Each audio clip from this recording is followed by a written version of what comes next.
Hər vaxtınız xeyir olsun, hörmətli tamaşaçılar. Hədəfin canlı efirində xoş gördük sizləri. Bəli, güclü ideologiya dövlətin sütunu olmaqla yanaşı, həm də sülhün təminatçısıdır. Azərbaycan və Türkiyə, ümumiyyətlə Türk dünyasının ideologiyasını formalaşdırmaqla yanaşı, həm də regionda stabilliyi təmin etmək missiyasını da yüksək səviyyədə yerinə yetirir. Elə Azərbaycan Prezidenti İlham Əliyevin ötən gün Türkiyə səfəri də bu baxımdan strateji əhəmiyyət daşıyır və ümumiyyətlə dövlət başçılarının, liderlərin ötən gün səsləndirdiyi bəyanatların strateji əhəmiyyətini və Azərbaycan məhəlləsinin ideoloji əhəmiyyətini müzakirə edəcəyik və Qarabağ fatihindən sonra bugün Ermənistanın baş naziri Nikol Paşinyan da Türkiyəyə səfər edib və hazırda regionda qarşıdurmalar fonunda Paşinyanın Türkiyə səfərinin məqsədi nədən ibarətdir və nəzərə alsaq ki, bugün Paşinyanın Türkiyə Prezidenti Rəcəb Tayyib Ərdoğanla da görüşü planlaşdırılır və bu baxımdan regionda sülhə necə təsir göstərəcək, hansı məsələlər müzakirə ediləcək? Bax, biz də bugün bu məsələlərin detallarına toxunacağıq. Odur ki, diqqətiniz bizdə olsun, qonaqlarımızı təqdim edirəm. Bugünkü qonaqlarımız Milli Məclisin deputatı Rasim Musabəyev. Xoş gəlmişsiniz, Rasim müəllim. Beynəlxalq münasibətlərin təhlili mərkəzinin baş məsləhətçisi Mətin Məmmədli bizimlə hazırda bərabərdir və bir qədər sonra daha bir deputatımız, millət vəkili Jalə Əliyeva da bizimlə bərabər olacaq və təbii ki, Türkiyədən də qonağımız müzakirələrə qatılacaq. Odur ki, diqqətiniz bizdə olsun. Müzakirələrimizə elə Rasim müəllim sizinlə başlamaq istərdim. Bax, ötən gün səfərin detallarını, müxtəlif istiqamətlərini təbii ki, bütün yerli və hətta beynəlxalq platformalar müzakirə etdi və bugün də dünya gündəmini zəbt edib. Çünki liderlərin verdiyi mesajlar olduqca böyük coşqu ilə qarşılanmışdı və gəlin elə ideoloji ruhuna toxunaq. Bax, Azərbaycan məhəlləsinin salınması, ümumiyyətlə Azərbaycan Prezidentinin ötən günkü səfəri və Kahramanmaraşda bax, bu qarşılanma mərasimi Azərbaycan Türkiyənin ideologiyasının daha da güclənməsinə necə təsir göstərir? Bilirsiniz, Şalə xanım, mən açığı ideologiya sözün elə də yaxşı qarşılamıram. Ona görə ideologiya əslində sözlərdən ibarət bir şeydir. Çox söz deyilə bilər. Ancaq sözün arxasında real addımlar iş duranda bu olur daha ideologiya yox, o dəyişilmiş reallıq deməkdir. Ona görə ki, bizim Türkiyə ilə ideologiyamızı, münasibətlərimizin ideologiyasını hələm Heydər Əliyev vaxtı ilə o bünövrəsini qoymuşdu ki, tək millət, iki dövlət. Ancaq bunu doldurmaq lazım idi və bu həm Çin-Çinə bizlə Qarabağ müharibəsində Türkiyənin dayanması, bizim Şuşa deklarasiyamız və real insanların görməyi üçün Azərbaycanın Türkiyədə investisiyası, Türkiyənin Azərbaycanda investisiyası, Türkiyənin Azərbaycanın bir nömrəli ticari partnyoruna çevrilməsi, xeyli əlavə addımlar, ancaq indi elə mərhələlər olur ki, sınaq xarakteri daşıyır. Yəni, bu sözdürmü, çağırışdırmı, yoxsa onun arxasıca doğrudan da qardaşlıq durur və o sınaq.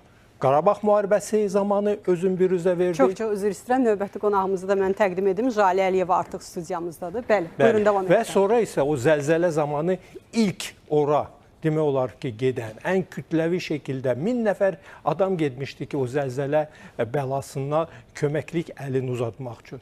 Texnika da getmişdi, insanlar da getmişdi, orada sonra indi lazımı yardımlar da getmişdi, maliyyə də ayrılmışdı və ən çox iştirak edən o zəlzələnin, fəsadların aradan götürmək üçün Azərbaycan oldu. Sonraki mərhələdə də ən böyük maliyyə yükün boynuna çəkən və o Azərbaycan məhəlləsini orada yaradan Azərbaycan oldu. Və düşünürəm ki, ideologiya sözdür, arxasında isə Azərbaycanın Türkiyə ilə birgə əməkdaşlığı və Azərbaycanın töhfəsi durub. Deməli, ideologiya strategiyası cızılmasaydı, bu real addımların da biz bugün şahidi ola bilməzdik. Bəli.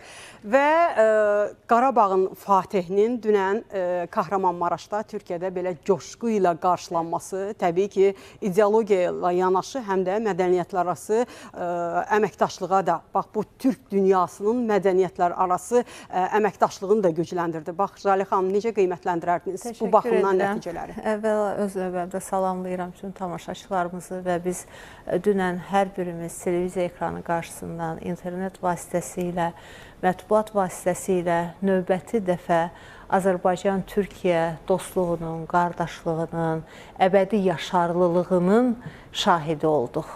Və hər birimiz böyük bir qürur hissi ilə izlədik bu, deyək ki, kadrları. Cənab Prezident İlham Əliyevin Kahramanmaraşda xalq tərəfindən Qarabağın Fatihi şüarları ilə qarşılanması, orada dalğalandırılan Azərbaycan-Türkiyə bayraqları, Prezidentin dilindən çıxan ifadələr, fikirlər, hər biri düşünürük ki, sözün əsl mənasında Azərbaycan-Türkiyə dostluğunun, qardaşlığının həm dünənini, həm bugününü, həm də gələcəyini ehtiva eləyən və gələcəyə bir yol göstərən xəritə, deyək ki, səviyyəsində amili daşıyan əhəmiyyətli mesajlar idi bunların hər biri. Bəli, biraz əvvəl biz ideologiyadan danışdıq və təbii ki, Azərbaycan və Türkiyə arasındakı münasibətlər öz təməlini, öz əsasını bugündən almır. Bu münasibətlərin tarixi kökləri var, coğrafi kökləri var, dini kökləri var, dil, mədəniyyət, ədəbiyyat, sənət, incəsənət, məişət məsələləri. Ortaq dil və Bəli, ortaq dil, ortaq tarix, ortaq coğrafiya. Yəni, biz bölgənin çox əhəmiyyətli iki ölkəsiyik və bu iki ölkənin bugünkü bağları öz kökünü bir daha demək istəyirik ki, çox qədim, çox köhnə, əski tariximizdən alır və bütün dövrlərdə, hətta türk sözünün belə deyək ki, yasaq edildiyi, tabu edildiyi dövrlərdə belə, Sovet dönəmində belə Azərbaycan-Türkiyə heç bir zaman öz türklüyünü unutmadı.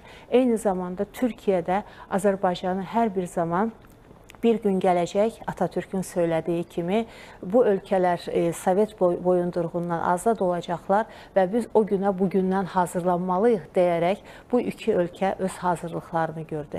Biraz əvvəl hörmətli həmkarım söylədi, artıq bir ata sözünə çevrilmiş iki dövlət, tək millət, iki dövlət təbiri Ulu Öndər Heydər Əliyevin sözün əsl mənasında ölkələrimizin bütün sahələrinə sirayət eləyir və siz mədəniyyətlər arası münasibətlərdən danışdınız. Mən deyərdim ki, bu iki ölkəni bir-birindən ayıran heç bir mədəni aspekt yoxdur. Tam əksinə, bir-birinə daha da birləşdirən, bir-birinə daha da çulğalayan, daha da yaxınlaşdıran mədəniyyətlərə sahibik ki, tək mədəniyyət, tək ədəbiyyat, tək tarix, tək coğrafiya ilə biz bugünümüzü qurmuşuq və gələcəyə doğru da inamla addımlayırıq. Bugün Cənab Prezident İlham Əliyevin və Türkiyə Prezidenti Cənab Ərdoğanın timsalında və eyni zamanda xalqlarımızın bütün təbəqələrinin qarşılıqlı münasibətlərinin timsalında biz bir daha bütün dünyaya bu münasibətlərin əbədi yaşar olacağını həm nümayiş etdirə bilirik, həm də isbat edə bilirik. Bəli, həm də ötən gün Azərbaycan və Türkiyə liderlərinin səsləndirdiyi bəyanatlar da bu baxımdan stratejiliyi, eyni zamanda mədəniyyətlər arası münasibətlərin daha da güclənməsi, ideologiyamızın daha da güclənməsinə xidmət edirdi. Gəlin elə təklif edərdim ki, dövlət başçımızın çıxışından, ötən gün Kahramanmaraşdakı çıxışından bir hissəni izləyək, sonra davam edəcəyik. Bizim 4 yıl bundan önce Sayın Cumhurbaşkanı ile Şuşa şehrinde imzaladığımız Şuşa beyannamesi bizim ilişkilerimizi en yüksek zirveye kaldırmıştır. Şuşa beyannamesi bizim ilişkilerimizi resmen müttefiklik seviyesine kaldırmıştır. Biz dostuz, kardeşiz, müttefikik, hem siyasi, hem iktisadi, hem enerji, ulaştırma, hərbi və bütün başqa sahələrdə Türkiyə və Azərbaycan iki qardaş ölkə bir-birinin yanında inamla, uğurla irəliləyir. Mətin müəllim, bu səfərdə biz həm də diplomatik aləmdə yumşaq gücün təsirlərini də görə bildikmi? Əlbəttə görə bildik və burada hörmətli millət vəkilləri də qeyd etdi. Bugün Kahramanmaraşda Azərbaycan məhəlləsinin salınması Azərbaycan-Türkiyə qardaşlığının bir rəmzidir və biz ümumiyyətlə iki ölkə arasında münasibətləri xarakterizə edərkən adətən belə qeyd edirik ki, bu ölkənin münasibətlərinin dünyada analogu yoxdur. Və münasibətlərin bu səviyyədə olmasını doğuran da bir sıra vacib amillər var və burada da qeyd olundu. Təbii ki, mənəvi yaxınlıq, mənəvi birlik, tarixi köklərin eyni olması, eyni etnik soykök birliyi və s. məsələlər burada ciddi rol oynayır. Təbii ki, eyni zamanda siyasi maraqlar, geosiyasi maraqların üst-üstə düşməsi, iqtisadi maraqların üst-üstə düşməsi və həmçinin hər iki ölkə hakimiyyətinin, iqtidarlarının bu məsələləri, bu məqamları nəzərə alaraq rasional siyasət həyata keçirilməsi təbii ki, hər iki ölkəni münasibətlərini qeyd etdiyim kimi dünyada analoq olmayan münasibətlər səviyyəsinə qaldırıb və Cələ xanım, əlbəttə ki, yumşaq güc dünya ölkələrinin, dövlətlərinin xarici siyasətlərində mühüm rol oynayır. Yəni, bilirsiniz ki, siyasətin iki tərəfi var, bir sərt güc, bir yumşaq güc və yumşaq güc qeyd etdiyim kimi böyüklüyündən və kiçikliyindən asılı olmayaraq dünya ölkələrinin praktikada həyata keçirdiyi bir siyasətdir və olduqca effektiv, yəni konkret nəticələri olan bir xarici siyasət vasitəsidir və təbii ki, Azərbaycan da Türkiyədə bu vasitədən istifadə edir. Və biz burada yumşaq güc deyərkən təbii ki, burada Azərbaycan və Türkiyə arasında əlaqələr qeyd etdiyimiz kimi münasibətlər yalnız maraqlar əsasında qurulmayıb ki, yəni formalaşmayıb ki, biz ancaq bunu hansısa bir qeyd etdiyim kimi dar çərçivədə qiymətləndirək. Bu münasibətlərin daha geniş əsasları var və burada elə məsələlər olur ki, burada hər iki tərəf də təmanına güdübədən bu addımları atırlar. Məsələn, Azərbaycan Kahramanmaraşda bu məhəlləni salarkən hər hansı bir təmannası və maraqları yox idi ki, burada nə isə iş görsün. O zəlzələ baş verərkən, yəni həmin o faciəvi zəlzələ baş verərkən biz yaxşı xatırlayırıq ki, Azərbaycanda sadə vətəndaşdan tutmuş, ölkə başçısına qədər, prezidentə qədər nə qədər bu hadisəyə biz münasibət göstərdik və Türkiyəli qardaşlarımızla bu hissləri, o ağrılı, acılı hissləri bir yaşadıq. Rasim müəllim, bu səfər elə bir həssas məqamda baş tutdu ki, yəni biz Kahramanmaraşda Azərbaycan məhəlləsinin təbii ki, müxtəlif istiqamətlərinə toxunduq. Amma bunun siyasi tərəfinə gələndə səfərin olduqca həssas məqamda söhbət regionda baş verən hadisələrdən gedir. Rusiya-Ukrayna müharibəsi davam etməkdədir və bu bir ocaq sönməmiş, digər bir ocaq da alovlandı. Söhbət İran-İsrail müharibəsinin alovlanmasından gedir və belə bir həssas məqamda regionda bir stabil siyasət yürütməyin də önəmi çox böyükdür. Bax, bu baxımdan Azərbaycan-Türkiyə bağlılığının artması, dövlət başçımızın Türkiyə səfərini necə xarakterizə etmək olar? Çox vacib idi. Ona görə ki, indi Ukrayna-Rusiya müharibəsi də təhlükəlidir. Ancaq hər bir halda nə Azərbaycan bilavasitə Ukrayna ilə, Rusiya ilə həmsərhəd deyil, nə Türkiyə. Ancaq bu demək olar ki, evimizin astanasında alovlanıb. Və bu olan həm Türkiyə ilə həmsərhəddə İran, həm Azərbaycanla və bütün bu risklar daha yüksəkdir, nəinki Rusiya-Ukrayna müharibəsində. Ona görə fərz edirəm ki, indi bilavasitə, yəni əminəm ki, cənab prezident Erdoğanla daimi əlaqədədir telefon vasitəsilə, ancaq üz-üzə oturub ciddi məsələləri müzakirə etmək olduqca vacib idi. O bir məsələyə də diqqəti cəlb etmək istəyərdim ki, bildiyiniz kimi cənab prezident gəldi, getdi və indi ora Nikol Paşinyan səfərlə olacaq və düşünürəm ki, o cümlədən Azərbaycan-Ermənistan normallaşması, Türkiyə-Ermənistan normallaşması, onlar hamısı bağlıdır və bu məsləhətləşmələr də Azərbaycan prezidenti və Türkiyə prezidentindən düşünürüm ki, olduqca önəmli idi. Siz qeyd etdiniz Paşinyanın səfəri olacaq. Artıq məlumatlar yayıldı ki, Paşinyanın səfəri baş tutub və qarşılanma mərasimi keçirilib və bir qədər sonra Türkiyə prezidenti Rəcəb Tayyib Ərdoğanla da görüşü olacaq. Təbii ki, biz Ermənistanın baş nazirinin Türkiyə səfərinə də toxunacağıq, amma istərdim elə Türkiyəyə bağlanaq. Esma Özdaşlı siyasi ekspert bizimlə bərabər olmalıdır. Xoş gördük sizi Esma xanım. Merhabalar, hoş bulduk. Əvvəla təbrik edirik. Azərbaycan məhəlləsi Türkiyədə işıq üzü gördü və bu bizim münasibətlərimizin istər humanitar, istər mədəniyyətlər arası, istər siyasi və bir qardaşlıq bağlılığı ən əsası bu bağlılığı daha da möhkəmləndirəcək. Və Esma xanım, bu ərəfədə təbii ki, biz istərdik ki, Qarabağ Fatihinin Türkiyə səfərini, nəticələrini, bax bugün Türkiyədə necə qarşılayırlar, əvvəl ona münasibət bildirəsiniz. Öncelikle biliyorsunuz uluslararası sistemde devletler arası ilişkiler çıkar üzerine inşa edilir. Ama Türkiye-Azerbaycan ilişkileri söz konusu olduğunda samimiyet ve kardeşliğin hakim olduğu bir atmosfer vardır. Bu tarihsel süreçte de böyleydi, bugün de böyleydi. Ve hep söylediğimiz gibi Türkiye-Azerbaycan ilişkileri iki büyük liderin iki büyük sözüyle aslında özetlenir. Atatürk'ün 1921'deki Azerbaycan'ın üzüntüsü üzüntümüz, sevincimiz sözü yine Haydar Aliyev tarafından biz bir millet iki devletiz mottosuyla güçlendirilmiştir. Aynı yoğunlukta ve bugün gerçekten Türkiye-Azerbaycan ilişkileri dünyada başka bir ilişki biçimini karşılamaz. Yani eşi benzeri yok diyoruz. Biliyorsunuz 2021'de yani Karabağ Zaferi'nden bir yıl sonra da artık resmi olarak da müttefik haline geldik. Aslında biz hep müttefiktik, doğal müttefiktik ama bunun resmi anlamda da taşlandırılması çok çok önemli diye düşünüyorum. Dün biliyorsunuz Türkiye açısından çok kıymetli bir şey oldu.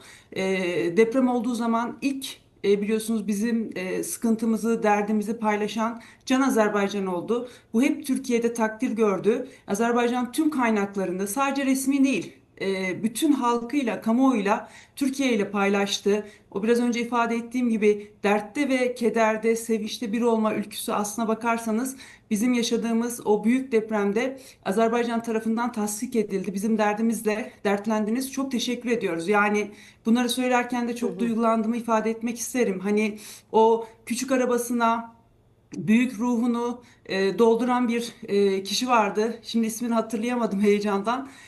O aslında Server. Türkiye-Azerbaycan... Server. Evet. Server Bey, evet. O Türkiye-Azerbaycan dostluğunun aslında çok güzel sembolü Türkiye'de her yerde paylaşıldı. Çok güzel bir sembol. Ona da belki dinliyordur. Buradan teşekkür ederim. Onun nezdinde de tüm Azerbaycan kamuoyuna, tabi başta Karabağ Fatih, Sayın İlham Aliyev'e, Cumhurbaşkanımız İlham Aliyev'e teşekkürlerimizi bir borç biliriz. Tabi biliyorsunuz Türkiye'de yaşanan depremin de en fazla yara alan illerden biri Kahramanmaraş'tı. Can Azerbaycan'ın desteğiyle dün 250. konutun teslimi vardı ve Can Azerbaycan, Azerbaycan Sokağı, tabii bu sadece evlerden teşkil bir Azerbaycan Sokağı değil, aynı zamanda Haydar Aliyev İlkokulu, parklar, bahçeler ki dün Sayın İlham Aliyev de bunu ifade etti.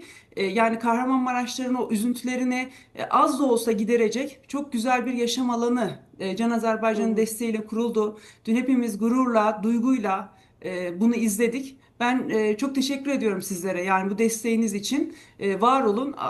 Rabbim Azerbaycan'ın gücüne güç katsın. Sizin gücünüz bizim gücümüz diye düşünüyorum. Bəli, bu bizim qardaşlıq, mənəviyyat borcumuz idi və biz də bunu borc olaraq yox, həm də bir sevgi ilə təbii ki, Azərbaycan xalqı, Azərbaycan dövləti həyata keçirdi, reallaşdırdı. Və Əsma xanım, əgər siz bir qədər sonra da bizə qoşulmaq texniki imkanlarınız varsa, yenidən qatlarıq. Çünki digər sualım da olacaq. Varmı belə bir imkanlarınız, yoxsa? Tekrar katılmak mı? Evet. Tabii, elbette. Bir qədər sonra onda yenidən sizə qatılacağıq və mən təklif edərdim ki, Azərbaycan Prezidenti İlham Əliyevin ötən gün Kahramanmaraşda Azərbaycan məhəlləsinin açılışı zamanı o coşqulu çıxışından bir hissəni izləyək, sonra yenidən studiyamıza qayıdacağıq. Bugün ilk defa olarak bu güzel diyara ziyaret edirəm. Mən Türkiye'nin birçok yerinde olmuşam. Güzel Türkiye'nin güzel təbiətini görmüşəm. Burada da qədim Türk torpağı olan Qəhrəmanmaraşda olmağımdan da çox məmnunam. Qəhrəmanmaraşlılar bu dəhşətli depremlə üz-üzə qalaraq öz iradəsini göstərmişlər, sınmadılar, əyilmədilər, bilirdilər, inanırlar ki, onların arxasında güclü lider Rəcəb Tayyip Erdoğan dayanır. Onların arxasında güclü Türkiye dayanır və bu təbii ki, bir də Qəhrəmanmaraşlıların nə qədər öz doğma xalqına, liderinə, dövlətinə bağlı olmasını göstərir. Deprem bölgelerinde yaşayan bütün insanlara Azərbaycan xalqının saygısını, sevgisini ifade edirəm. Siz bilirsiniz ve bilməlisiniz ki, Azərbaycanda 10 milyon sizin bacı qardaşlarınız var. Azərbaycanlılar da bilirlər ki, 80 milyondan çox Türkiye qardaşlarımız var.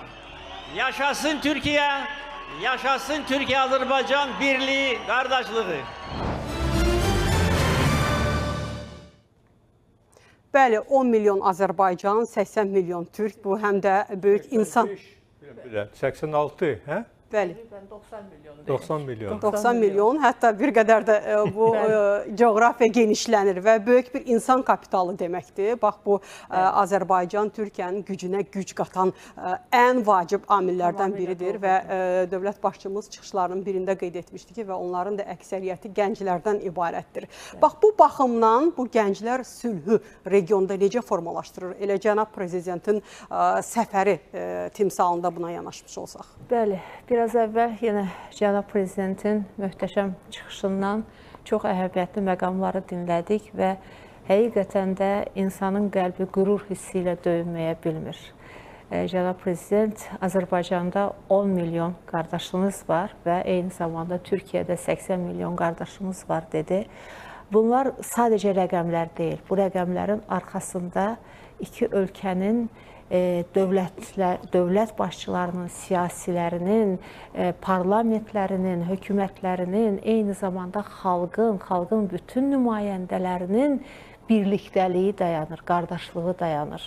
Və bu rəqəmlərin arxasında böyük bir sevgi var, böyük bir rəğbət var, böyük bir ehtiram var, bir-birinin yanında olmaq çağırışı var. Yaxşı gündə, pis gündə biraz əvvəl qeyd edildi. Burada ötən əsrin əvvəllərində Mustafa Kemal Atatürk'ün Azərbaycanın sevinci sevincimiz, kədəri kədərimizdir və yenə də təkrarlayacağım Ulu Öndər Heydər Əliyevin Şuşa bəyannaməsinin başlanğıc iki dövlət, bir müddəaları. millət, cənab prezidentin Şuşa bəyannaməsindən gətirdiyi iqtibaslar, nümunələr, bütün bunlar bilirsinizmi, müttəfiqlikdən, bərabərlikdən daha ötə, tayı bərabəri olmayan, analogu olmayan münasibətlərdir və dünyanın ikinci belə bir nümunəsini gətirək ki, iki ölkə arasında, dünyanın hər hansı iki ölkəsi arasında münasibət belə yüksək səviyyədə inkişaf edə bilibmi bugünə qədər və qoruya bilibmi bu inkişafını, bu deyək ki, səviyyəsini? Xeyr. Azərbaycanla Türkiyə həqiqətən də bölgənin də, dünyanın da həm analogu olmayan, həm də nümunəvi örnək bir belə deyim ki, münasibətlərin qurulduğu ölkələrdir və biz bunları sadəcə sözdə demirik.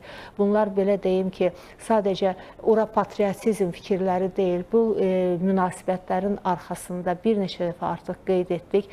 Çox dərin tarixi bağlar dayanır. Bu münasibətlərin arxasında bugünkü münasibətlərimiz dayanır. Bu münasibətlərin arxasında prezidentlərin, dövlət rəhbərlərinin düşünülmüş siyasəti dayanır. Bu münasibətin arxasında mərhum prezident Ulu Öndər Heydər Əliyevin dünyəvi siyasəti dayanır. Belə deyim ki, hadisələri çox-çox öncədən bir peyğəmbər dərəkliyi ilə görmə bacarığı dayanır və mümkün olmayanı biz mümkün etdik bu illər ərzində. nə vaxtsa bir zamanlar yenə təkrarlamış olacağım özümü. Hətta türk sözünün yasaq edildiyi bir ölkədən biz bugün belə deyim ki, Türkiyə ilə qardaş, müttəfiq, sirdaş iki ölkəyə çevrilmişik və biz bütün addımlarımızla, bütün mesajlarımızla bütün dünyaya bu birlikdəlik əbədidir deyirik. Və bu məqamda mən cənab prezident İlham Əliyevin bundan bir neçə il əvvəl Praqada sammitdə prezident Ərdoğanın iştirak etməməsindən dırnaqarası istifadə edən Ermənistan rəhbərinə verdiyi cavabı bir daha xatırlatmaq istəyirəm ki, bugün Türkiyə burada deyil, Ərdoğan burada deyil, amma mən varam. Bəli, və bir mənalı olaraq deməliyik ki, bugün Azərbaycan haradadırsa, Türkiyə də oradadır, Türkiyə haradadırsa, Azərbaycan da onun yanındadır.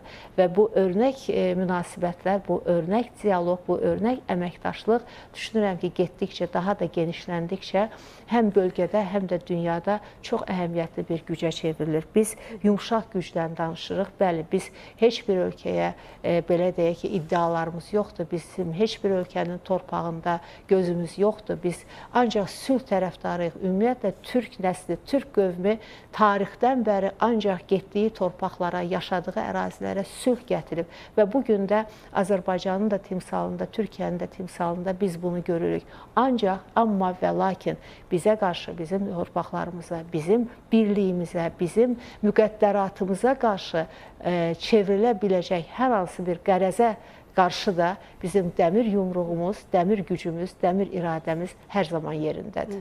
Məhdum müəllim, Jalə xanım Praqadakı görüşdə Rəcəb Tayyib Ərdoğanın dediklərini xatırladı ki, Azərbaycan lideri yoxdursa, mən buradayam və həqiqətən də bu əksinə olub. Daha doğrusu əksinə. Bəli, və bu bütün platformalarda eyni ilə davam edib. Yəni, Azərbaycanın olmadığı yerdə Türkiyə bizim sözümüzü, milli mənəvi maraqlarımızı qorumağı bacarıb və yaxud da əksinə. Bax, bu günləri Azərbaycan Prezidenti İlham Əliyevin səfəri başa çatdıqdan sonra Ermənistanın baş naziri Nikol Paşinyanın səfəri baş tutur İstanbula və biz əminik ki, bu görüşlərdə də Azərbaycanın milli və siyasi strateji maraqları Türkiyə tərəfindən həmişə olduğu kimi, hər zaman olduğu kimi qorunacaq. Bax, bu baxımdan Ermənistanın baş naziri Nikol Paşinyanın səfərindən gözləntilər nədən ibarətdir?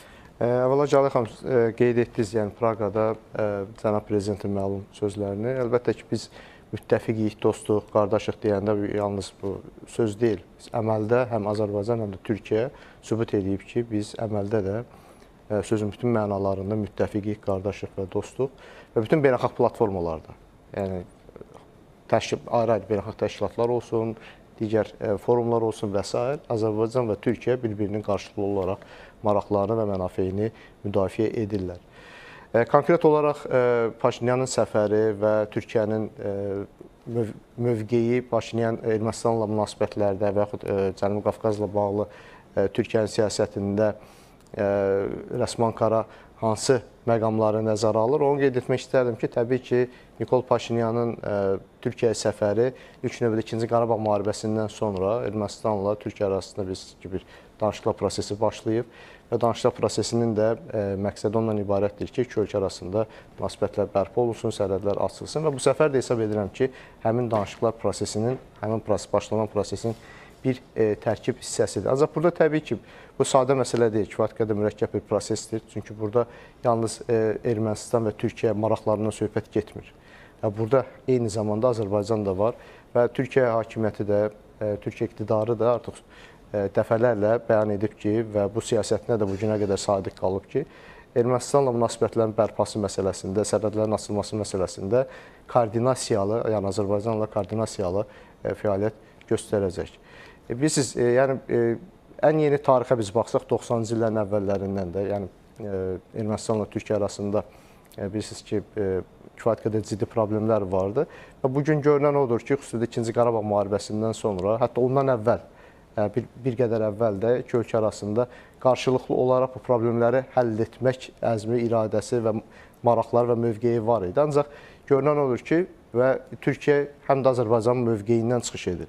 Yəni Ermənistan-Azərbaycan, yəni cari vəziyyətə biz baxsaq görürük ki, Azərbaycan-Ermənistan arasında sülh prosesində əhəmiyyətli irəliləyiş əldə olunmadan iki ölkə arasında sülh müqaviləsinin imzalanması yəni davamlı sülhün əldə olunması istiqamətində əhəmiyyətli addımlar atılmadan, yəni mən düşünmürəm ki, Türkiyə ilə Ermənistan arasında hər hansı bir münasibətlərin bərpası istiqamətində ciddi atılsın və Türkiyənin bu siyasətində, yəni son illərdə həyata keçirdiyi, daha dəqiq uzun illər ərzində həyata keçirdiyi bu siyasətdə də mən dəyişiklik görmürəm və dünən də Azərbaycan prezidenti ilə və Türkiyə prezidenti arasında görüş keçirilib. Yəqin ki, bir çox məsələlər müzakirə olunub və bu gün də Ermənistan baş naziri Türkiyədə səfərdədir. Yəni Ermənistan hakimiyyəti, Paşinyan da daxil olmaqla aydın dərk etməlidirlər ki, onlar artıq sülhün, regionda davamlı sülhün əldə olunması istiqamətində vacib addımlar atmasa, eyni zamanda Türkiyə ilə də münasibətlərin bərpası ilə bağlı necə deyirlər, çox da ümidlənməsinlər. Yəni ilk növbədə Azərbaycanla münasibətlərini normallaşdırmalıdırlar. Sülh prosesində, yəni Azərbaycan haqlı tələbləri var biz Ermənistan qarşısında. O tələbləri nəzərə almalıdırlar və bu proseslər paralel gedəcək, yəni paralel davam etməlidir. Rasimən, biz hər zaman görmüşdük ki, Ermənistan baş naziri Paşinyan Rusiyaya gedirsə Vladimir Putinə çətir tutur, Fransaya gedir, yəni Makrona bir çətir tutur. İndi düzdür, Türkiyədə hava da günəşlidir, amma özünə növbəti çətirmi axtarır? Yəni belə qarşıdurmalar fonunda, toqquşmalar fonunda. Həqiqətən Ermənistan eyni zamanda nəinki, yəni burada geosiyasi mürəkkəb proseslərdən gedir. Həm də Ermənistanın daxilində də olduqca çətin proseslər cərəyan edir. Həm üsyanlar yenidən baş qaldırır, həm daxili təzyiqlər, həm də xarici təzyiqlər. İndi növbəti çətiri Türkiyədən mi axtarır? Zələ xanım, Rusiya uzaqdadır, Fransa da ondan da uzaqdadır. Türkiyə isə yanındadır. Bugün indi o gərginlik ki İrandadır, Ermənistanın dünyaya çıxışı indi hamısı Türkiyəyə bağlıdır. Aralıq dənizə çıxışı Türkiyədən, yaxın şərqə Türkiyədən ayrı yolları bunun yoxdur. Nəzər alınsa ki, Nikol Paşinyan indi Rusiya ilə münasibətləri xeyli gərginləşib və Rusiyada açıq-aşkar onu hakimiyyətdən uzaqlaşdırma planları cızılır. Nəinki cızılır, reallaşır. Bəli, yəni açıq şəkildə nümayiş edir ki, Ermənistan Avropaya tutduğu xətt Türkiyə ilə münasibətləri normallaşmadan gedir. Əl-əfsus indi baxsaq ki, indi bir neçə məsələ qalıb ki, Azərbaycan-Ermənistan münasibətlərini də qaydaya salmaq üçün, yəni bunun müqabilində Türkiyədə Ermənistanla münasibətləri qaydaya salacaq. Bu konstitusiya məsələsidir Ermənistanda, o dəyişiklik, Minsk qrupdan imtina və nəhayət baxmayaraq ki, o sənəddə yoxdur, hamı anlayır ki, bu əsas bəlkə bir məsələdir. Kommunikasiyaların açılması və Azərbaycan üçün maneəsiz Naxçıvanla əlaqələrin qurulmağı təmin olunması. İndi baxın, indi İranla olan vəziyyət Ermənistanı əslində sövq edir ki, bəli, Azərbaycanın bu müraciətlərin, tələblərin qəbul edərək, Azərbaycan onda Ermənistana həm Rusiya çıxış imkanı verəcək, həm Mərkəzi Asiyaya sərbəst çıxışı imkan verəcək, həm də Türkiyə vasitəsilə Ermənistan Avropaya və yaxın şərqə yol alacaq. İndi ağılları çatırsa və düşünürəm ki, o kommunikasiya məsələlərdə və Minsk qrupun buraxılması ilə bağlı öhdəliklər götürdüyü halda fərz edirəm ki, sülh müqaviləsi və həm Türkiyə ilə, həm Azərbaycanla münasibətləri normallaşması məsələsi irəli aparıla bilər. Bəli, çox gözəl vurğuladınız. Yəni, bu qarşıdurmalar fonunda təkcə Ermənistan üçün əhəmiyyəti artmır, ümumiyyətlə dünya üçün əhəmiyyəti artır. Və özümüz üçün də. Bəli, bəli. Tələbat artır əslində deyərdik kommunikasiyaların genişləndirilməsinə. İndi bu məsələyə biz qayıdacaq, amma Əsma xanım bizi xəttə gözləyir. Mən istərdim ki, ona yenidən bağlantı eləyək və Ermənistanın baş naziri Nikol Paşinyanın bax, bugün İstanbula, Türkiyəyə səfəri artıq baş tutub. Səfər başlayıb və Rəcəb Tayyib Ərdoğanla da görüşü planlaşdırılır. Bax, bu görüşdən gözləntilər nədən ibarətdir? İstiqamətlər necə ola bilər? Cale Hanım, 2. Qarabağ zaferinden sonra biliyorsunuz Türkiye ile Ermenistan arasında aynı zamanda tabii ki Azerbaycan ile Ermenistan arasında normalleşme süreci eşgüdümlü olarak devam ediyor. Yani bunun altını çizmekte fayda var. Türkiye attığı her adımda, Ermenistan'la ilgili attığı her adımda Azerbaycan'ı mutlaka bilgilendiriyor. Eşgüdümlü olarak bu sürecin devam ettiğini söyleyebiliriz. Yani bu anlamda biliyorsunuz 2009 yılında Türkiye'de sürdürülen bir süreç var. Ben de bir akademisyen olarak bu süreci hep eleştirmişimdir. O yüzden kolaylıkla söyleyebilirim. Bu süreçten bambaşka bir süreçteyiz. Yani Türkiye, Azerbaycan ortak bir politika izliyor Ermenistan'a karşı. Bunun altını çizmekte fayda var. Biliyorsunuz Ermenistan Başbakanı Paşinyan, Sayın Cumhurbaşkanımız Erdoğan'ın seçimden sonraki yapmış olduğu törene de katılmıştı 2023 yılında. Daha sonra farklı platformlarda da bir araya gelmişlerdi. Ve biz hep şunu vurguluyoruz. Yani Türkiye'de de bunu vurguluyoruz. Eğer Türkiye ile Ermenistan arasında bir barış süreci gerçekleştirilecekse öncelikle Ermenistan'ın Azerbaycan nezdinde atması gereken adımlar var. Bunun altını çizmekte fayda var. Yani çünkü Ermenistan Anayasası'nda Azerbaycan toprak bütünlüğünü çiğneyen ifadeler var ki biliyorsunuz bu anlaşmanın imzalanmasını geciktiren temel şey de bu. Yani Ermenistan Anayasası'nda aynı zamanda Türkiye'nin toprak bütünlüğünü yok sayan maddeler de var. Bu da Türkiye açısından dikkate alınması gereken bir unsur. Yani bir mütecaviz ülke olarak yani bir saldırgan ülke olarak Ermenistan sadece Azerbaycan'a değil Türkiye'ye karşı da bir takım iddialarda bulunmuştur ki bu iddia biliyorsunuz anayasasına atıfta bulunan 1990 tarihli Ermenistan Bağımsızlık Bildirgesi'nde açıkça ifade edilir. Bu anlamda Türkiye'nin de Ermenistan'ın bu kabul edilemez ifadeleri anayasasından çıkartması için baskıda bulunması gerektiğini söylüyoruz. Yani çünkü 11. maddesinde mesela anayasasının da Türkiye'nin doğusu için Batı Ermenistan ifadesi var. Aynı zamanda Ağrı Dağı ki Türkiye'de bulunan bir dağ Ermenistan'ın resmi biliyorsunuz arması olarak kullanılıyor. Bu Türkiye'nin egemenliği açısından asla kabul edilemez. Bu açıdan Türkiye'nin Ermenistan sınırını kapatmasının en önemli nedeni 1993 yılında biliyorsunuz Ermenistan'ın işgal stratejisi ve Kelbecer'in işgaliydi ki bana göre daha önce de kapatılmalıydı yani bu sınır ama 93 yılında kamuoyunda baskısıyla şükür ki bu sınır kapatıldı. Çünkü bu Ermenistan'ın işgaline bir baskıydı. Yani çünkü Ermenistan'ın dünya ile en önemli bağlantısı Türkiye'ydi. Biz bunu kestikten sonra Ermenistan'ın ciddi anlamda ekonomik siyasi olarak darbe yediğini görüyoruz. Bu sınır açılacaksa da Azerbaycan'ın bir anlamda buna tasdik etmesiyle açılacak. Çünkü Türkiye-Azerbaycan kardeşliği, müttefikliği bunu gerektiriyor. Çünkü biz bu sınırı zaten bu işgal stratejisi nedeniyle kapattık. Bu açıdan eminim ki Türkiye'de Cumhurbaşkanımız Erdoğan, Paşinyan'a özellikle Ermenistan Anayasası'ndaki bu kabul edilemez maddelerin kaldırılması gerektiğini ifade edecektir. Normalleştirmenin ki Sayın İlham Aliyev tarafından da bu sık sık ifade ediliyor. En temel unsuru budur. Bunu Esma xanım, kendisine çox ileteceğini üzr düşünüyoruz. istəyirəm. Siz qeyd etdiniz ki, sınırların açılması məsələsi müzakirə konusu ola bilir və Azərbaycanın şərtləri artıq təqdim edilib Ermənistan tərəfinə və o şərtlərdən biri də və ən vacibi də konstitusiya dəyişikliyi edilməsidir. Çünki bu konstitusiyada təkcə Azərbaycana qarşı deyil, Türkiyəyə qarşı da ərazi iddiaları var. Yəni biz gözləyə bilərikmi bu görüşdə sınırları açmaq istəyirsə Ermənistan, onda mütləq şəkildə yəni konstitusiyasına dəyişiklik etsin. Bu ərazi iddialarını, yəni Azərbaycan və Türkiyəyə qarşı olan ərazi iddialarını konstitusiyadan çıxarsın. Yəni sınırların açılması qarşılığında bu şərti irəli sürəcəkmi bugünkü görüşlərdə Türkiyə?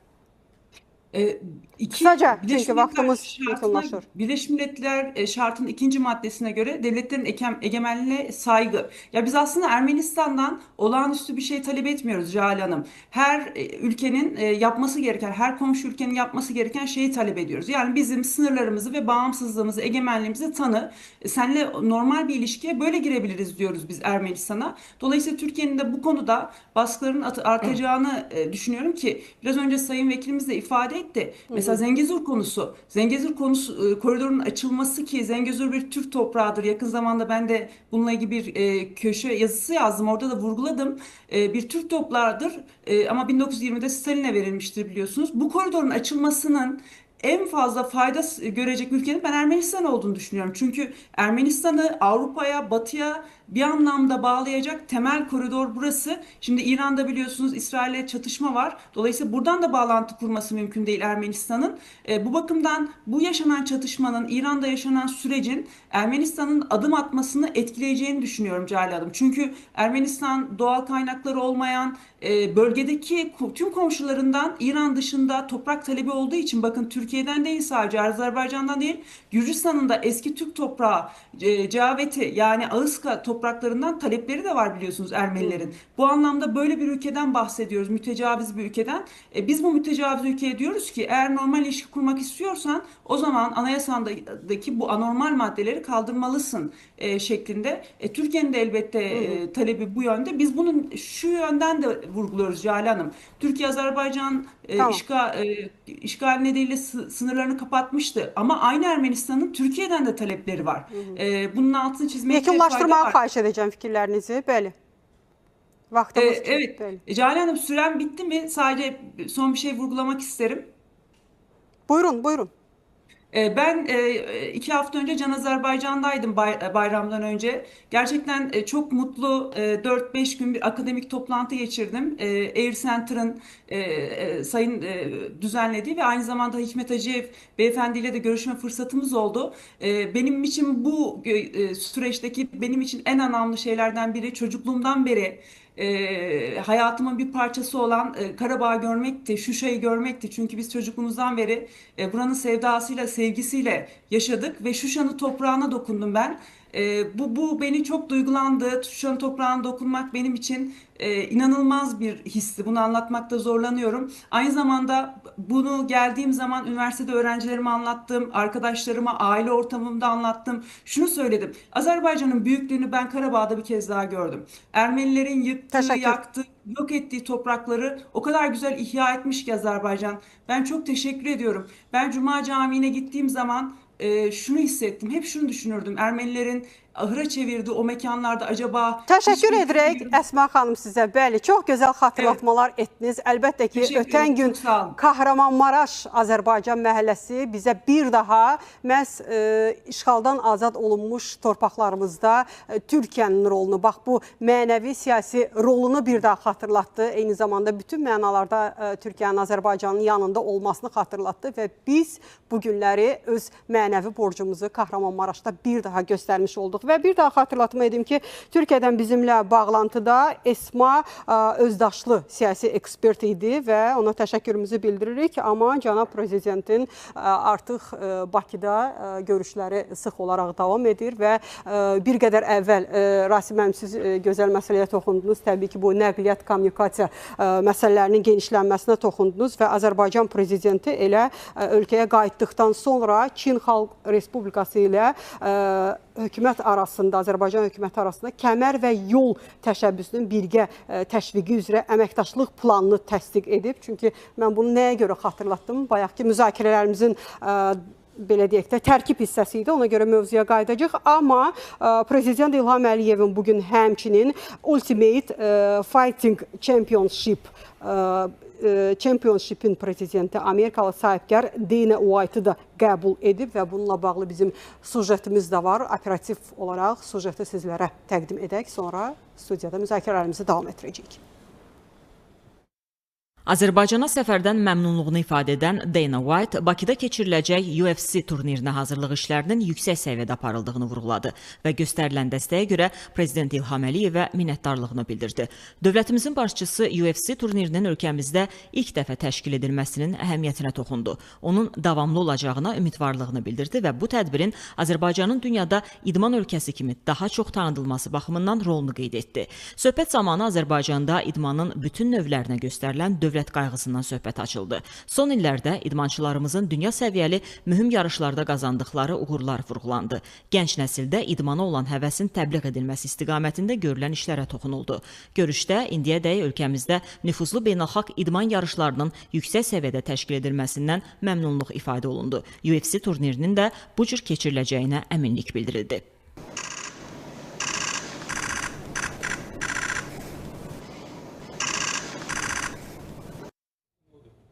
Bəli, əlbəttə idman yarışları da həm bir diplomatiyadır. Hər zaman deyiblər ki, idman zamanı hətta qədim Yunanlar belə o olimpiya oyunlarında məşəllər göyə qalxanda təbii ki, silahlar susar deyiblər. Ona görə də Azərbaycan da idman yarışlarına hər zaman platforma olub və biz təbii ki, siyasi dialoqumuzu davam etdiririk və az öncə artıq nəqliyyat kommunikasiyalarına bugün artan tələbatdan söhbət açıldı və Azərbaycan prezidenti də elə bu günləri Çinlə kəmər və yol təşəbbüsünün birgə təşviqi və əməkdaşlıq planını təsdiq edib və bugün bu ehtiyacların artdığı, tələbatın artdığı bir dövrdə Azərbaycan prezidenti ötən gün Türkiyəyə səfər etdi. Yəqin ki, burada pərdə arxası müzakirələr də olub və bu günləri dövlət başçımızın Qarabağın Fatihinin ardınca Paşinyanın səfərinin nəqliyyat kommunikasiyaları ilə bağlılığı varmı? Çünki bu bir kəmər,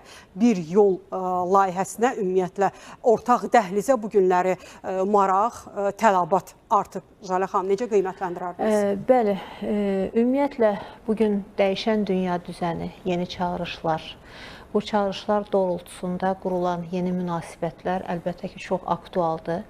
Və Azərbaycanı əhəmiyyətli edən məqamlardan biri ondan ibarətdir ki, ətrafda dünyada nə baş verirsə versin, Azərbaycan öz mövqeyində dönməzdir, öz iradəsində birmənalıdır və belə deyək ki, qurduğu münasibətlərin hər birinin təməlində sadəcə öz ölkəsi üçün, öz xalqı üçün deyil, eyni zamanda bölgə üçün, dünya üçün əmin-amanlıq, sülh çağırışları, iqtisadi inkişaf çağırışları var. Bundan təqribən bir ay əvvəl cənab prezident İlham Əliyevin Çin Xalq Respublikasına səfərini xatırlayaq və bu səfərin nə qədər yüksək bir səviyyədə keçirildiyini və bu səfər çərçivəsində imzalanan müqavilələri xatırlayaq və eyni zamanda həmin səfərin bir parçası olan Çin ilə kəmər və yol layihəsinin hazırlanması və imzalanması prosesini xatırlayaq. Yəni bu istiqamətdə görülən işləri xatırlayaq. Ümumiyyətlə, əgər biz bugün kommunikasiyalardan danışırıqsa, dünyanın dörd bir tərəfi ilə Azərbaycanın münasibətlərini qurub, yaradıb və inkişaf etdirməsindən danışırıqsa, əlbəttə ki, burada Azərbaycanda həyata keçirilən həm daxili, həm də xarici siyasətin uğurunu bir mənalı olaraq qeyd etməliyik. Bu siyasət Prezident İlham Əliyev siyasətidir və bu siyasət öz kökünü Ulu Öndər Heydər Əliyevin dünyəvi siyasətindən alır. Və bugünkü çağırışlar doğrultusunda əlbəttə ki, Azərbaycanın kommunikasiyalarda fəal iştirak etməsi, eyni zamanda bütün deyək ki, tərəflərə açıq olması, tolerant bir siyasət həyata keçirməsi, dünyəvi bir siyasət həyata keçirməsi Azərbaycanın bölgədəki, belə deyim ki, əhəmiyyətini, önəmini getdikcə artırır.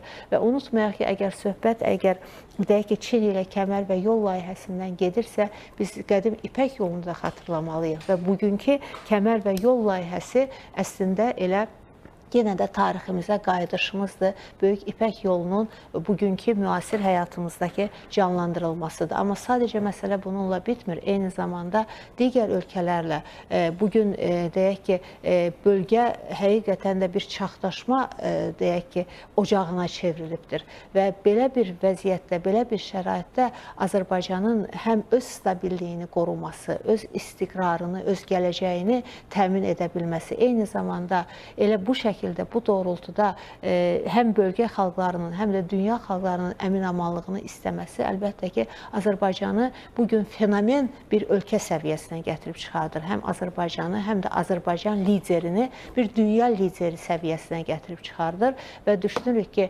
kommunikasiyaların inkişaf etdirilməsi və sağlam bir təməl üzərində qurulması bugün təkcə Azərbaycan üçün deyil, biraz əvvəl Ermənistan haqqında söz etdik, Paşinyanın Türkiyəyə səfərindən danışdıq.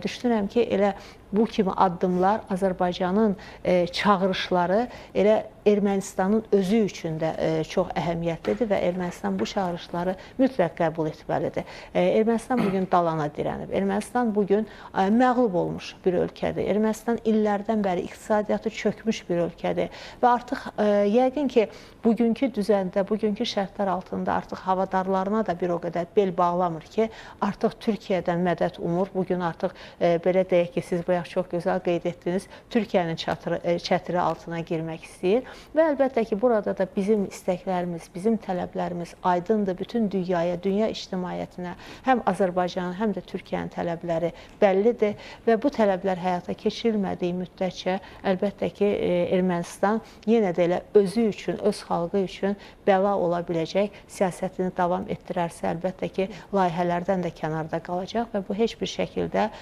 bugünkü şərtlərdə yəqin ki, Ermənistanın xeyrinə deyil. Yəni, kommunikasiyalar bugün bütün dünyanı əhatə etmək səviyyəsində, belə deyim ki, qurulmuş, irəliyə atılmış fikirlərdir, düşüncələrdir. Və bu kommunikasiyaların, bu rabitələrin gəlişdirilməsi, inkişaf etdirilməsi ümumilikdə dünya düzəninin qorunmasına və stabilliyinə xidmət edə bilər. Və bunu çox aydın şəkildə prezidentlərimiz, həm Türkiyə prezidenti, həm Azərbaycan prezidenti aydın bir şəkildə bütün dünyaya çatdırmağa çalışırlar. Mətin müəllim, bugün artan tələbat fonunda Zəngəzur dəhlizi şərt olaraq masada ola bilərmi? Müzakirələr. Təbii ki, yəni ilk növbədə onu nəzərə almaq lazımdır ki, bütövlükdə... Yəni söhbət Paşinyanla görüşlərdə, bəli. Bəli. Bütövlükdə biz ümumi mənzərəyə biz baxsaq, görərik ki, şimalda, cənubda gedən müharibələr fonunda, artan qarşı durma, hərbi siyasi eskalasiyanın artması fonunda orta dəhlizin əhəmiyyəti artmaqdadır. Yəni geosiyasi əhəmiyyəti, iqtisadi əhəmiyyəti və s. Və orta dəhliz əslində fəaliyyətdə, yəni orta dəhliz Zəngəzur dəhlizi orta dəhlizin bir elementidir. Əlbəttə ki, bu dəhliz də işə düşərsə, orta dəhlizin effektivliyi xeyli dərəcədə arta bilər. Və indiki konjunkturaya biz baxsaq, təbii ki, Rasim müəllim də qeyd etdi. Artıq Ermənistan hakimiyyəti aydın dərk etməlidir ki, Zəngəzur dəhlizinin açılması həm Ermənistan-Azərbaycan arasında, eyni zamanda da Ermənistanla Türkiyə arasında münasibətlərin normallaşmasında vacib məsələlərdən biridir. Yəni, bu dəhlizin açılmasını vaxtilə Ermənistan bilirsiniz ki, öhdəlik olaraq üzərinə götürüb 2020-ci il üç tərəfli bəyanatı ilə və təəssüf ki, ondan sonra müxtəlif bəhanələrlə həmin dəhlizin açılmasına mane olub və o dəhlizin açılması istiqamətində də bir konkret əməli addımlar atmayıb.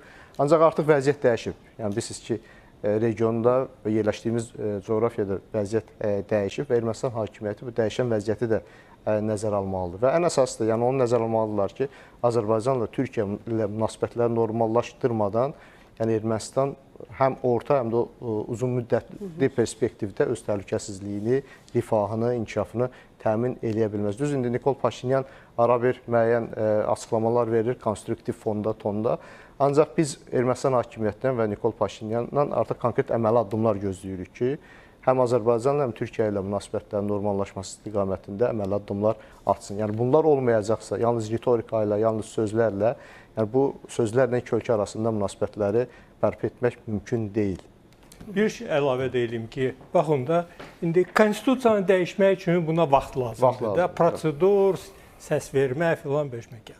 Minsk qrupun buraxılması ilə bağlı bu təkcə bizim və Paşinyanın bəyanatından, müraciətindən asılı deyil. Onlar ki, gərək sammit yığılmalıdır Helsinkdə, dekabr ayında və orada Xariclər Nazirlərin, bütün ATƏT-ə daxil olan ölkələrin səs verməsi ilə həllini tapacaq.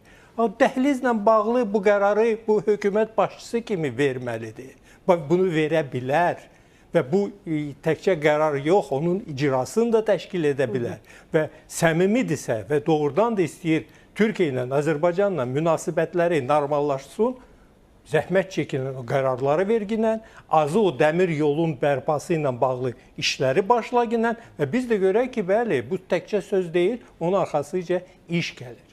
Bir də indi bütün telekanallarda göstərirdilər ki, orta dəhlizlə bağlı. Rusiyanın demək olar ki, hava məkanı bağlıdır uçuşlar üçün.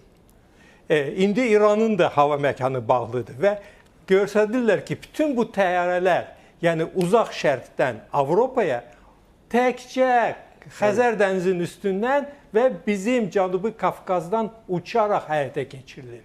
Və bu özü-özlüyündə göstərir ki, orta dəhliz bugün təkcə bizim bölgə kimi yox, ümumiyyətlə dünyada bütün kommunikasiyaları həyata keçirmək üçün olduqca önəmlidir. Və bu baxımdan düşünürəm ki, Nikol Paşinyan bütün bu vəziyyəti, reallıqları dərk edərək qərar verməlidir. Zəngəzurla bağlıdır. Düşünürəm ki, verməlidir və verəcək. Dəyişən, Mətin müəllimin dediyi kimi, dəyişən reallıqlar fonunda regiondakı. Elədir.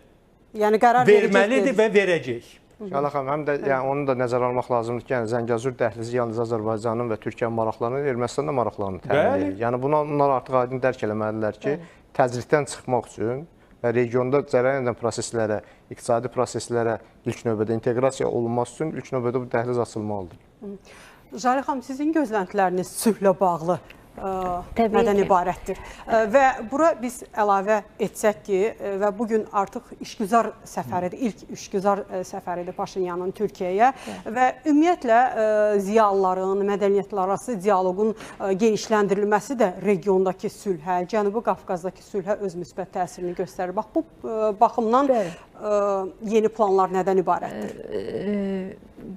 Görünənlər və şərh edilənlər, təhlil edilənlər bugün onu deməyə əsas verir ki, sülh həqiqətən də qaçınılmazdır. Azərbaycanın sülh imzalama təklifini Ermənistan tez-gec qəbul etməlidir və edəcəkdir. Və bu, belə deyim ki, müharibənin nəticəsinin qaçınılmaz bir şərtidir. Bunu, belə deyək ki, bu qaydanı Azərbaycan yaratmayıb. Məğlub olan tərəf, kapitulyasiya aktını imzalayan tərəf mütləq nəhayətdə bu müqaviləni də imzalamalıdır və bu müqavilənin imzalanması artıq söylənildi. Birinci növbədə elə bu müqaviləni imzalamaqdan hər vəclə boyun qaçırdan Ermənistanın özünə lazımdır. Yəni bunu dərindən dərk eləsələr, getdikcə boşalan ölkə, getdikcə iqtisadiyyatı məhv olan bir ölkə, bütün deyək ki, kommunikasiyaları bağlı olan bir ölkə, bölgənin ən əhəmiyyətli ölkəsi olan ən azından Türkiyə və Azərbaycanla heç bir münasibəti olmayan bir ölkə, həm də bölgədəki bugünkü reallıqlar, bugünkü vəziyyət onu deməyə əsas verir ki, Ermənistan mütləq bu sülh müqaviləsini imzalamalıdır.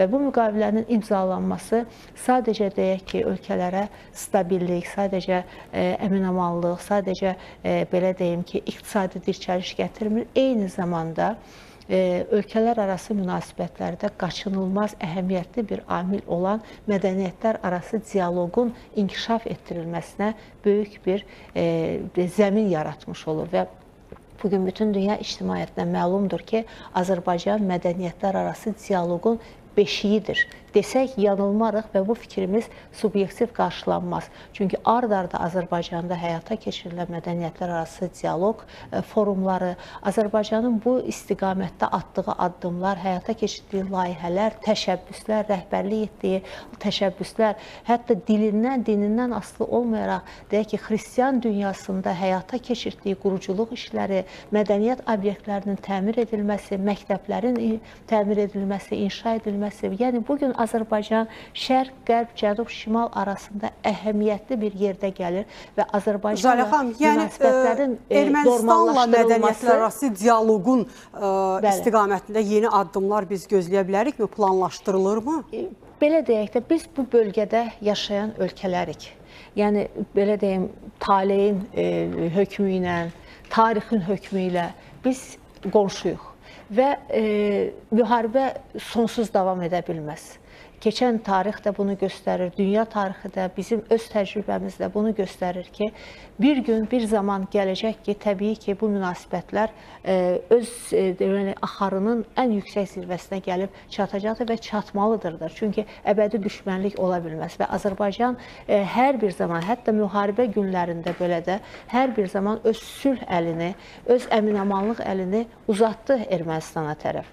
Və yetər ki, Ermənistan tərəfi Azərbaycanın bu tolerantlığını, bu müsbət münasibətlərini doğru düzgün, dərindən anlamış ola bilsin və qərəzindən, illərdən deyil, əsrlərdən bəri kök salmış, yuva salmış bu, belə deyim ki, xülyaları, heç bir zaman həyata keçməyəcək xülyalarından vaz keçərək artıq qarşısında güclü, qalib Azərbaycanı görə bilsin, tanıya bilsin və Azərbaycanla bütün sahələrdə, eyni zamanda mədəniyyət sahəsində də, yəni xalqlar arası münasibətlərin böyük bir, əhəmiyyətli bir parçası olan mədəniyyətlər arası dialoqa da, uzlaşmaya da imza atmasını yəqin ki, Ermənistan üçün faydalı ola biləcəyini anlasın.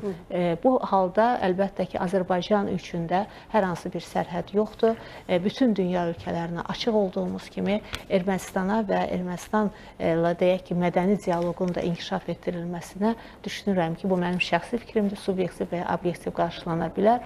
Azərbaycan tərəfindən hər hansı bir maneə olmayacaq, ola da bilməz. Çünki Azərbaycanın, bir daha deyirəm, həyata keçirdiyi siyasət sülhpərvər, dünyəvi və tolerant bir siyasətdir. Bəli, anlasın dediniz. Əlbəttə ki, bəli, gərək ki, anlasın, üzr istəsin, çünki kifayət qədər mədəniyyət və tarixi abidələrimizi məhv ediblər. Buna görə təzminat ödəsin və bunun cavabını versin ki, sonra əlbəttə ki, bu mədəniyyətlər arası dialoqda da iştiraka qatıla bilsin, necə deyərlər. Mətin müəllim, az öncə Türkiyədən qoşulan qonağımız Esma xanım qeyd etdi ki, yəni bugün Paşinyanın səfəri fonunda sınırların açılması məsələsi müzakirə mövzusu ola bilər. Ola bilərmi müzakirə mövzusu və bunun qarşılığında Türkiyənin şərti nədən ibarətdir? Təbii ki, ola bilər. Ola bilər. Elə mən bir qədər əvvəl də, yəni verilişin əvvəlində də qeyd etdim ki, 2020-ci ildən sonra, yəni 2-ci Qarabağ müharibəsindən sonra Ermənistanla Türkiyə arasında başlanan bir proses başlayıb və o prosesin müzakirə olunan məsələlərdən biri də sərhədlərin açılmasıdır. Yəni həm diplomatik münasibətlərin bərpası, eyni zamanda da sərhədlərin açılması və hesab edirəm ki, Paşinyan bu səfərində də hər ki məsələ müzakirə olunacaq, bütövlükdə Türkiyə ilə münasibətlərin. Ancaq yenə də qeyd etmək və təkrar etmək istərdim ki, hər halda mən düşünürəm ki, Türkiyə hakimiyyəti, Türkiyə iqtidarı ənənəvi mövqeyini davam etdirəcək. Yəni ilk növbədə Ermənistan Azərbaycanla sülh quruculuğu prosesində, yəni sülh prosesində bir anlaşma əldə etməlidir, razılaşma əldə etməlidir və hesab edirəm ki, yəni Azərbaycanın mövqeyi nəzərə alınmaqla, maraqların nəzərə alınmaqla, əlbəttə ki, gələcəkdə Türkiyə ilə Ermənistan arasında da sərhədlər açıla bilər, münasibətlər bərpa oluna bilər. Azərbaycan onsuz da bölgədə qeyd etdiyim kimi əməkdaşlığın tərəfdarıdır. Bugün Azərbaycanla Türkiyə arasında, Azərbaycanla Gürcüstan arasında və regionun digər ölkələri ilə yüksək səviyyəli tərəfdaşlıq, müttəfiqlik münasibətləri var və Ermənistan nəhayət o keçmişdən xilas olarsa, yeni bir siyasət, öz tarixində yeni bir səhifə açarsa Ermənistan hakimiyyəti qonşularına münasibətdə, əlbəttə gələcəkdə bu formalaşacaq geosiyasi xəritədə, konfigurasiyada Ermənistanın da yeri ola bilər. Ancaq bunun üçün Ermənistan hakimiyyəti, hökuməti bir sıra vacib addımlar atmalıdır. Yəni bu barədə dəfələrlə deyilib. Yəni ilk növbədə Azərbaycanın haqlı və legitim tələblərini, şərtlərini nəzərə alıb ölkəmizlə sülh müqaviləsini imzalamalıdır. İndi tutalım, dəmir yolu bərpa olunmalıdır, sökülüb tamamilə. Avtomobil yolu elə də yüksək səviyyədə olmasa belə mövcuddur. 44 kilometrlik yoldur. Avtomobil, avtobus onu demək olar ki, 50 dəqiqə, maksimum 1 saata keçə bilər. Nə maneə yaradır ki, Duruz Paşinyan desin ki, bəli, İranda indi vəziyyət gərgindir, biz avtobus daşınmaları bağlamışıq, cəmaat da gedib gələ bilmir, təkcə təyyarə ilə. Açın o yolu, polis müşahidəsi ilə, həmin o avtobusla 1 saatlıq yolu cəmaat gəlsin, keçsin də. Yəni, Türkiyədən istəyirsən ki, sənin üçün sərhəd açılsın ki, gedib gələ bilərsiniz. Buyurun da deginən bunu və bunu eləginən, bunu eləmək üçün nə vəsait lazımdır, nə də böyük bir hansısa bir zəhmət, əziyyət. İradə lazımdır. İradə lazımdır, qərar vermək lazımdır. Və bu olduğu halda təbii özlüyündə Paşinyanın bu addımı bütün danışıqlara, Türkiyə ilə də, Azərbaycanla da öz müsbət təsirini göstərə bilər. Artur Asimov kommunikasiyaların açılmasından danışırdı. Ermənistan hətta layihəyə də bilirsiniz ki, Paşinyan təklif eləmiş. Mən demirəm böyük layihədə, bu konkret qısa bir məsələni həll elə gedəndə. Yəni kommunikasiyaların açılması istiqamətində də heç bir addım atılmıyor. Yəni praktiki olaraq addım atılmıyor. Heç nə, sözdür, söz, danışıq, bəyanat. Bəli, az öncə Mətin müəllim qeyd etdi ki, yəni Ermənistan şərtləri və tələbləri, Azərbaycanın şərt və tələblərini yerinə yetirməlidir, həm də Türkiyənin. Və bizim şərtimiz də bəllidir. Təbii ki, biz az öncə bu məsələyə toxunduq. Amma Türkiyənin şərti nədən ibarət olacaq Ermənistandan? Xüsusilə də bu ərazi iddiaları ilə bağlı. Yəni fürsətdir. Nə desək Ermənistan bugün qəbul eləyəcək. Çünki başqa artıq alternativ yolları da qalmayıb, sözün bütün mənalarında tıxaca dirənib. Bax, belə bir mərhələdə, ərəfədə Ermənistan, yəni bütün şərtlərimizi qəbul edəcək bir vəziyyətli durumda Türkiyənin şərtləri nədən ibarət olacaq? Paşinyan heç nəinki Türkiyə ərazi iddialarından çıxış edə bilmir. Azərbaycanla bağlı bütün ermənilərin ərazi iddialarından əl çəkib, sadəcə olaraq onu heç konstitusiyada da əslində göstərilməyib. O müstəqillik bəyannaməsində 35 il bundan qabaq o Qarabağla ermənilərin birləşməsi ifadəsi gedib. Vəssalam.